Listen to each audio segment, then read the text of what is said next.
Hi friends, welcome to Indu's kitchen. இன்றைக்கி நம்மளோட கிச்சனில் வீட்டில் இருக்கிற பொருட்களை மட்டுமே வச்சு ரொம்பவே சிம்பிளாக டேஸ்ட்டாக இருக்கிற மாதிரி பூண்டு முறுக்கு எப்படி செய்கிறதுன்னு பார்க்கலாம். இந்த முறுக்கு செய்கிறது ரொம்ப ஈஸி, பிகினர்ஸ் கூட ஈஸியாக செஞ்சிடலாம். இதை செய்கிறதுக்காக ஃபர்ஸ்ட் ஒரு பவுலில் மெஷரிங் கப்பில் 2 கப் அளவு இடியப்ப மாவு எடுத்துக்கிறேன். நீங்கள் நார்மலான பச்சரிசி மாவு யூஸ் பண்ணுறீங்கன்னா நல்லா வறுத்துட்டு அதுக்கப்புறமா யூஸ் பண்ணிக்கோங்க.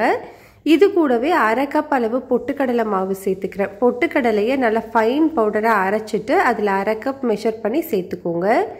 இது கூடவே இதுக்கு தேவையான அளவு உப்பு, 1/2 டீஸ்பூன் அளவு தூள் உப்பு சேர்த்துக்கிறேன்.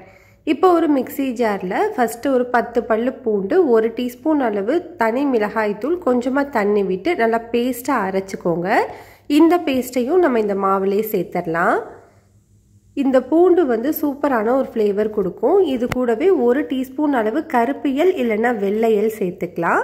கூடவே 2 டீஸ்பூன் அளவு எண்ணெய் இல்லைன்னா நெய் இல்லைன்னா பட்டர் எது வேணும்னாலும் நல்லா சூடு பண்ணி சேர்த்துக்கோங்க. அப்போ நல்லா முறுக்கு கிறிஸ்பியாக கிடைக்கும். ஃபஸ்ட்டு இது எல்லாத்தையுமே நல்லா ஒன்று சேர்த்து மிக்ஸ் பண்ணிவிட்டு அதுக்கப்புறமா கொஞ்சம் கொஞ்சமாக தண்ணி சேர்த்து மாவு நல்லா சாஃப்டான மாவாக பிசைஞ்சு எடுத்துக்கோங்க. நம்ம நார்மலாக இடியப்பத்துக்கெலாம் பிசைவோம் இல்லையா, அந்த மாதிரி நல்லா சாஃப்டாக இருக்கணும். இந்த மாதிரி நல்லா சாஃப்டாக பிசைஞ்சிட்டு இந்த மாவை சின்ன சின்ன சிலிண்ட்ரிக்கல் ஷேப்பில் பிரித்து எடுத்துக்கணும்.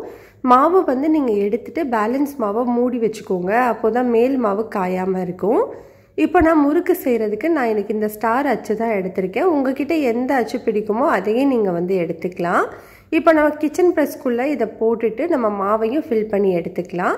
அதுக்கப்புறமா ஒரு வெள்ளை துணியிலையோ இல்லைன்னா இந்த மாதிரி ஒரு பட்டர் ஷீட்லேயோ சின்ன சின்னதாக இந்த மாதிரி முறுக்கு மாதிரி நீங்கள் ரெடி பண்ணி வச்சுக்கோங்க. உங்களுக்கு எந்த அளவில் வேணுமோ அந்த அளவில் நீங்கள் முறுக்கை பிழிஞ்சு விட்டுக்கலாம். இப்போ கொஞ்சமாக இது மாதிரி ரெடி பண்ணி வச்சுட்டு அதுக்கப்புறமா நம்ம முறுக்கு செய்ய ஆரம்பிக்கலாம். கடாயில் எண்ணெய் சூடானதுக்கப்புறமா மிதமான தீயில் நம்ம முறுக்கு எல்லாத்தையுமே உள்ளே சேர்த்துக்கலாம். ஒரே நேரத்தில் மொத்தமாக சேர்த்துட வேண்டாம், கொஞ்சம் கொஞ்சமாக சேர்த்துக்கோங்க. போட்ட உடனே முறுக்கை திருப்பி விட்டுறக்கூடாது. மீடியம் ஹீட்லேயே 2-3 நிமிஷம் வெந்ததுக்கப்புறமா இந்த மாதிரி நல்லா ஈவனாக திருப்பி விட்டு அந்த எண்ணெயோட சலசலப்பு சுத்தமாக அடங்குற வரைக்கும் நல்லா வேக விட்டு எடுத்துக்கோங்க. அவ்வளோதான், நம்மளுக்கு சூப்பர் டேஸ்டான பூண்டு முறுக்கு ரெடி ஆகிடுச்சு. இதை நீங்கள் ஏர்டைட் பாக்ஸில் போட்டு 15 நாள் வரைக்கும் ஸ்டோர் பண்ணிக்கலாம். டேஸ்ட்டு சூப்பராக இருக்கும். ட்ரை பண்ணி பாருங்கள்.